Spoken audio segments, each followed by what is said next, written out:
En química el tema de teorías atómicas.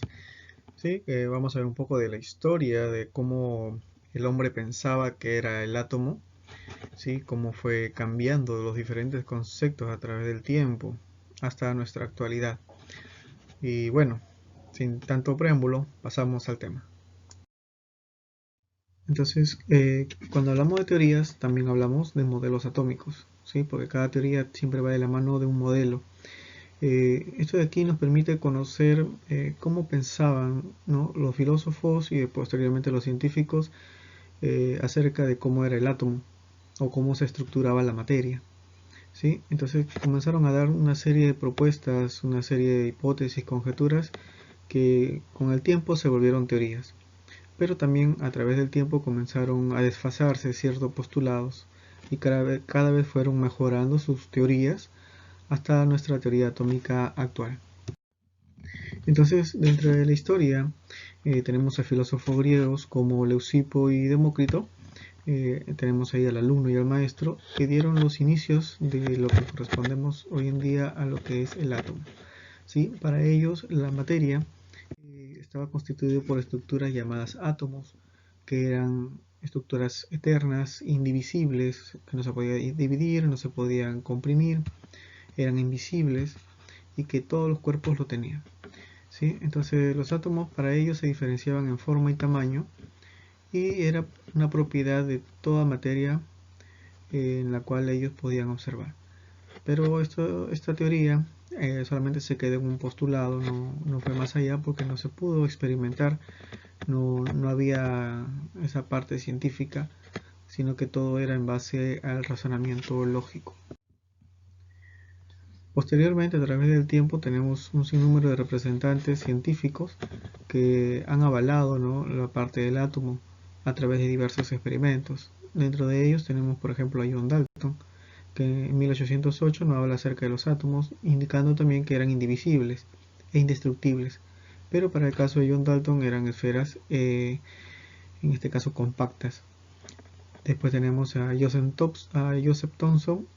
Ya en el 1896, él pudo a través de un experimento demostrar lo que hoy día conocemos como electrón, ¿sí?, que vienen a ser las cargas negativas que tiene el átomo.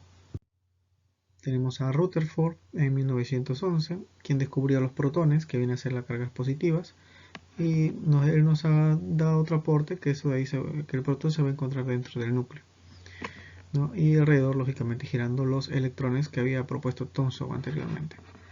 De ahí tenemos a Niels Bohr ya para 1913. Para él los electrones no giraban de forma circular, sino que giraban en órbitas, ¿sí?, alrededor.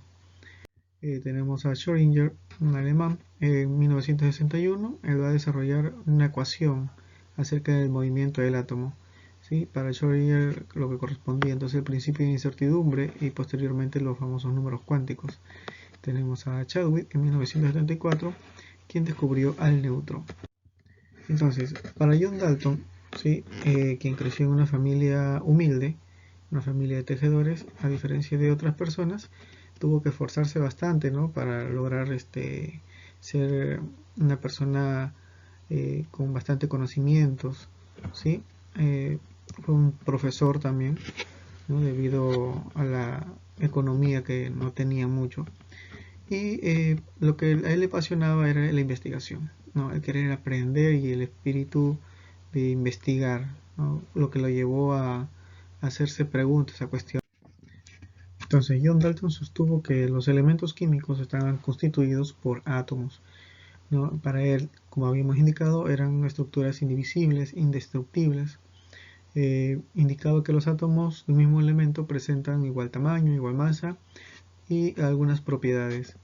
¿Sí? Entonces él también habla acerca de las reacciones químicas, en la cual los átomos se reordenan sin destruirse, lo cual ocurre en proporciones numéricas simples. Muchos de esos postulados hoy en día ya están desfasados, ¿no?, porque hoy día sabemos, por ejemplo, que en una reacción química sí hay un cambio interno de la materia.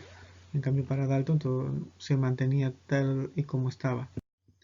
Tenemos a Joseph Thomson y su famosa gráfica en la cual denota a un átomo con cargas positivas y cargas negativas, pero todas ellas estaban incrustadas, ¿no? sobre todo los neutrones, estaban como el famoso budín de pasas. ¿Sí? Él utilizó en este caso un tubo de rayos catódicos en el cual a través de un paso eléctrico pudo determinar la característica de un electrón. Entonces, él planteó que el átomo es una esfera de masa compacta, guiándose de lo que había dicho Dalton, pero que tenía carga positiva, ¿sí? Que estaba distribuida en toda la parte de la estructura compacta del átomo. Y en él se encontraban incrustados la carga negativa. Entonces, a él se le considera como el famoso modelo del budín de pasas, ¿sí? Por la semejanza a lo que tiene su modelo atómico. Hasta ahí tenemos átomos que no se movían, eran estáticos, pero viene Ernest Rutherford, ¿sí? Y él plantea al átomo como un sistema planetario en miniatura, ¿no? En el cual en el centro se encontraba el núcleo y después en su alrededor se encontraba los electrones girando en órbitas circulares y concéntricas. ¿Sí? Por eso que lo asimilaba mucho al sistema planetario. Él también tuvo que hacer un experimento con rayos catódicos y tuvo que ver dispersión de luz para poder entender este fenómeno.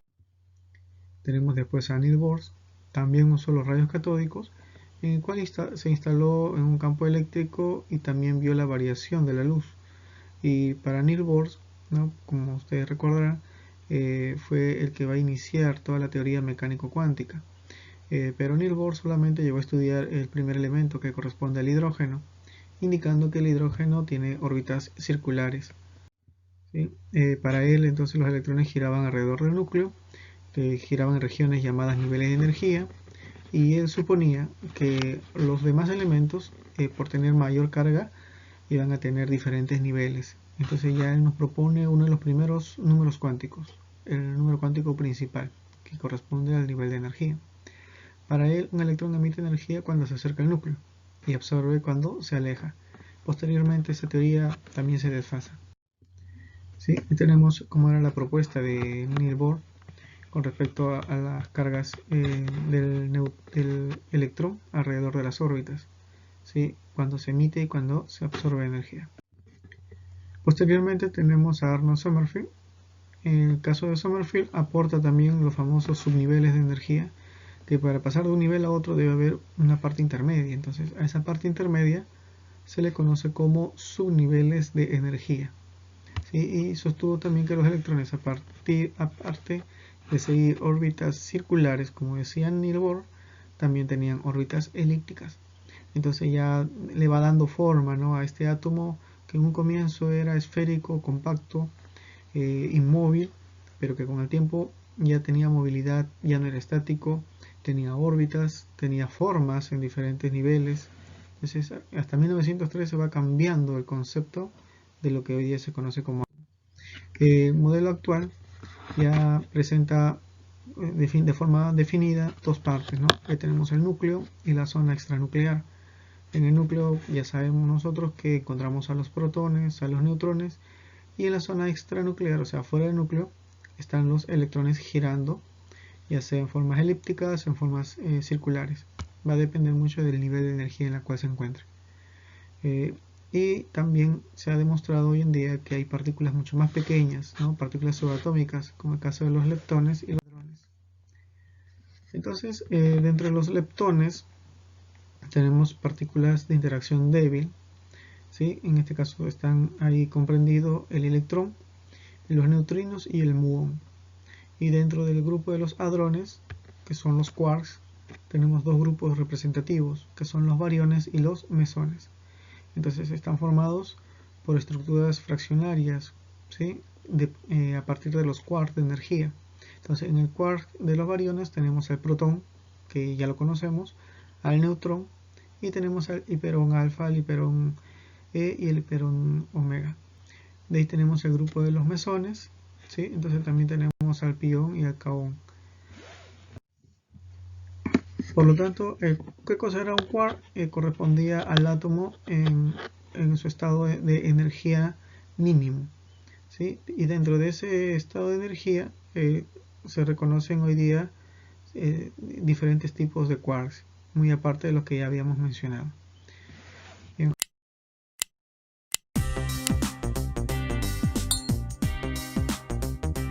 El átomo es el componente fundamental de toda la materia, es decir, todo lo que existe en el universo físico conocido está hecho de átomos. El átomo es la partícula más pequeña de un elemento, que conserva todas sus propiedades químicas.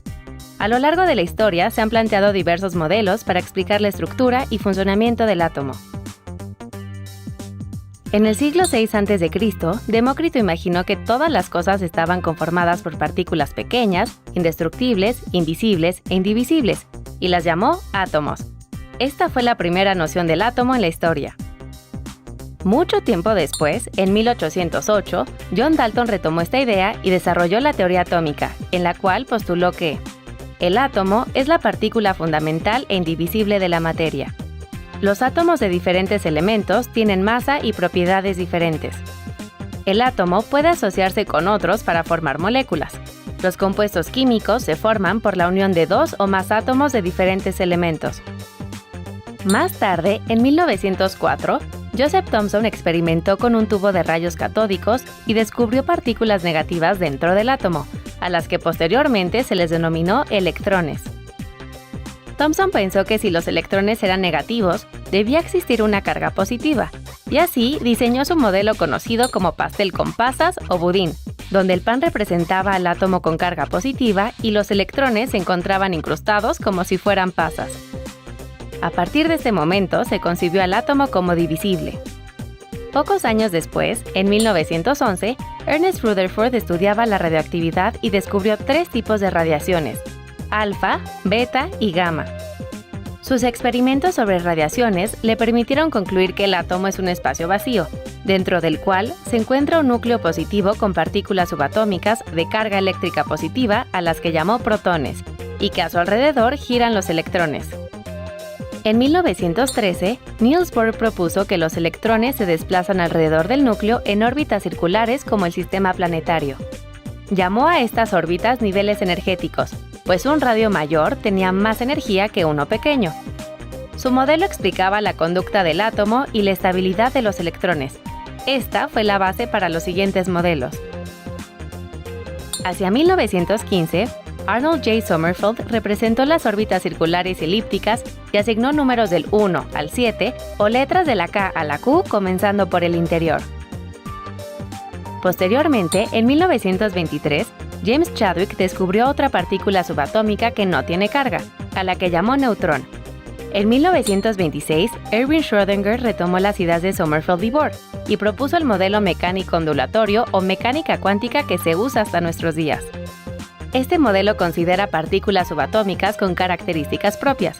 Los electrones constituyen el 99.9% del volumen del átomo y el núcleo el 0.1%. Aunque el modelo actual considera otras partículas subatómicas, basta conocer 3 para entender y explicar la diversidad de los elementos en las clases de química. El electrón, que tiene carga negativa y orbita alrededor del núcleo, el protón, que tiene carga positiva, y el neutrón, que no tiene carga. Tanto los protones como los neutrones se encuentran en el núcleo. Gracias a los modelos atómicos se comprendió cómo actúan los átomos y cuáles son sus partes. Con base en estos conocimientos, se logró explicar la manera en que los elementos se unen y conforman distintos tipos de materia. Continúa conociendo más temas de química en pruébate.org. Listo, jóvenes, entonces después de haber visto el video y los contenidos, respondemos a la siguiente actividad dentro del grupo de Face. Las preguntas son, ¿no?, con respecto a los enunciados, las teorías de los diferentes científicos, pensadores a través de la historia. Por ejemplo, la primera pregunta corresponde a qué enunciaba Leucipo y Demócrito respecto al átomo. En la segunda pregunta, el enunciado de John Dalton, lo mismo para Joseph Thomson, para Ernest Rutherford, Niels Bohr, ¿sí? ¿Qué opiniones tenían ellos y cuáles eran su postura respecto al átomo, ¿no? Eso es lo que ustedes tienen que contestar. Asimismo, que enunciaba Erwin Schrödinger o James Chadwick, Arnold Sommerfeld, también con respecto al átomo, ¿no? Recuerden que todos ellos son representantes de esta teoría atómica. Por último, ¿qué son los leptones y qué son los hadrones? Que fue la última parte de la sesión. Muy bien, jóvenes, entonces hasta aquí concluye nuestra sesión del día de hoy. Espero que te encuentres bien de salud. Nos estamos viendo muy pronto en otra nueva sesión. Cuídate bastante.